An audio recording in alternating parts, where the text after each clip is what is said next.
Halo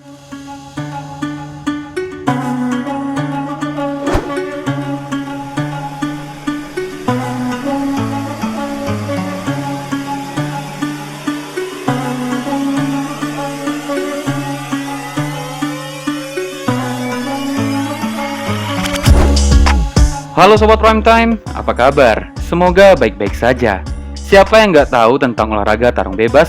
Sobat Prime Time pasti tahu kan, tarung bebas adalah perkelahian antara dua orang dengan tangan kosong. Perkelahian tarung bebas biasa disebut Ultimate Fighting Championship atau UFC, karena bertarung tanpa senjata. Nah, itu yang resminya ya guys. Ada juga pertandingan tarung bebas digelar secara ilegal dan rahasia. Bahkan lokasi pertandingannya pun berpindah-pindah. Tarung bebas ini memiliki penonton yang harus bayar tiket yang harganya tidak menentu karena disesuaikan oleh kenyamanan dan arena pertandingan. Jumlah penonton tarung bebas tetap dibatasi karena pertarungan sifatnya tertutup dan rahasia. Meski demikian, banyak juga di negara-negara lain memiliki kompetisi tarung bebas tapi juga legal. Prime Time kali ini akan memberikan beberapa informasi tentang tarung bebas yang ada di luar negeri dan ternyata ada juga di Indonesia loh. Langsung aja siapkan cemilan dan duduk santai, ini dia informasinya.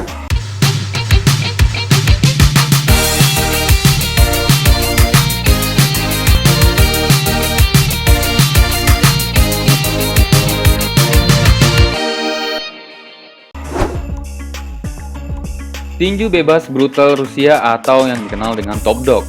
Top Dog sendiri adalah turnamen tinju bebas Rusia yang terkenal brutal yang melonjak di jejaring sosial. Turnamen tarung bebas tanpa sarung tinju Top Dog mulai menyiarkan pertarungan di tempat parkir pada awal tahun 2020 lalu. Tetapi sekarang menyewakan arena olahraga Moskow untuk pertandingan tanpa pengaman yang disaksikan jutaan orang secara online. Pertarungan paling populer telah dilihat lebih dari 13 juta kali di YouTube. Penyelenggara mengaitkan popularitas olahraga dengan hasrat dan rasa frustasi karena pembatasan COVID-19.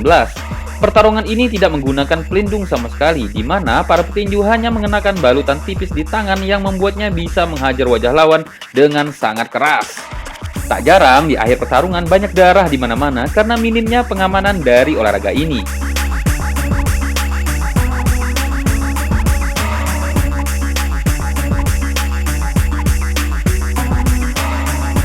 Pertarungan tinju brutal ini dibagi berdasarkan gender untuk wanita dan pria yang dipertandingkan selama 3 ronde yang setiap rondenya memiliki waktu 3 menit.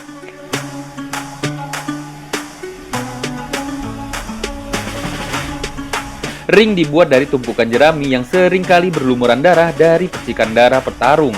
Dan para petinju yang tidak menggunakan pelindung sarung tinju ini, jika menerima lebih banyak pukulan, mereka akan menghadapi masalah jangka panjang seperti kerusakan otak. Penyelenggara menolak kritik bahwa laga tersebut berbahaya bagi atlet. Andrews mengatakan turnamen ini menarik penonton asing dan Amerika Serikat penyumbang terbanyak kedua. Dia menolak untuk mengatakan berapa banyak yang didapat para petarung, tetapi mengatakan yang terbaik dibayar mahal. Pendapatan berasal dari iklan, sponsorship, dan penjualan merchandise. Ekaterina Golotvataya adalah salah satu dari beberapa wanita yang terlibat pertarungan ini. Perempuan bisa melakukan banyak hal, ada banyak gadis keren dan berbakat. So, kalian harus hati-hati ya kalau pacaran dengan wanita seperti ini ya. Nah, tahukah Sobat Prime Time, ternyata tak hanya di Rusia, di Indonesia sendiri ternyata memiliki olahraga tarung bebas ini. Ya, namanya tarung bebas genggong. Tarung bebas genggong adalah olahraga dan seni bela diri yang menampilkan 2 orang partisipan dengan berat yang serupa bertanding satu sama lain. Kesenian ini berasal dari genggong di Kecamatan Pajarakan, Kabupaten Probolinggo.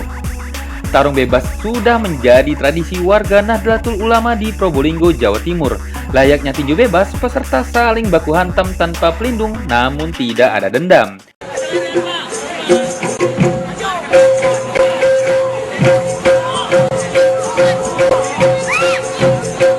Peserta saling baku hantam di atas arena, dilengkapi dengan ring setinggi 2 meter, dan para pendekar Jawa Timur yang menjadi wasitnya. Pertarungan 1 lawan 1 ini menjadi lebih menarik. Para petarung tidak menggunakan body protector ataupun head protector. Menariknya lagi, sasaran serangan bebas sebebas-bebasnya. Hanya ada dua aturan dalam pertarungan ini. Pertama, tidak boleh menggunakan senjata, hanya dengan tangan kosong. Kedua, lawan harus seimbang. Wasit yang menentukan imbang tidaknya petarung dan wasit juga yang menentukan kapan pertarungan ini dihentikan. Wasit juga bertugas mengontrol emosi peserta sehingga tidak berlebihan apalagi sampai muncul dendam. Tidak ada yang kalah dan menang dalam pertandingan ini karena dihelat pertujuan untuk melestarikan warisan leluhur dan media pemersatu warga. Acara ini hingga saat ini masih sering digelar.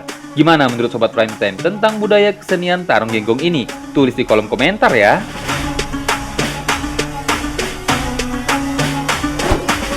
Tetapi baru-baru ini terjadi tarung bebas yang melibatkan pelajar di Makassar. Mereka menamainya Makassar Street Fight. Tarung bebas ini diketahui halayak luas lewat video viral. Nampak ada dua pemuda bertarung dan ada satu wasit. Mereka mengenakan busana biasa seperti kaos dan celana. Dua pemuda yang duel tidak mengenakan pengaman apapun. Dua petarung itu bergulat dan saling menjatuhkan di atas permukaan konblok, bukan matras. Pertarungan tak akan dihentikan apabila tak ada peserta yang menyerah.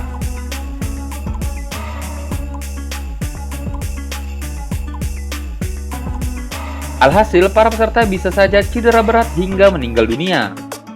Kalau gue lihat ya, ini bukan menunjukkan adu fighting yang layak tontonan.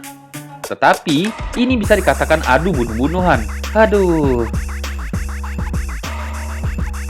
Untuk menonton baku hantam ini, penonton harus membayar Rp10.000. Dan juga petarung yang berlaga harus membayar biaya registrasi Rp50.000. Kemudian setelah itu panitia akan mengatur pertarungan kepada para peserta yang telah mendaftar dan nanti pemenang tarung bebas ini akan menerima bayaran Rp1,5 juta. Bagaimanapun juga tarung bebas ini ilegal ya Sobat Prime Time. Polisi bertindak membubarkan Makassar Street Fight lantaran kegiatan ini membahayakan jiwa dan ilegal. Polisi menilai ini bukan olahraga melainkan aksi kekerasan. Polisi bertindak dan menangkap 8 orang terkait ajang tarung bebas di Makassar. Dari 8 orang yang ditangkap, 6 orang diantaranya adalah penonton. Kegiatan tarung bebas seperti ini berbahaya ya Sobat Prime Time karena tidak memperhatikan aspek keamanan dan juga tidak ada regulasi dan naungan organisasi yang menjamin. Semoga Sobat Prime Time tidak ada yang mengikuti tarung bebas yang terjadi di kota Makassar. Selain berbahaya juga bisa membunuh ya Sobat Prime Time.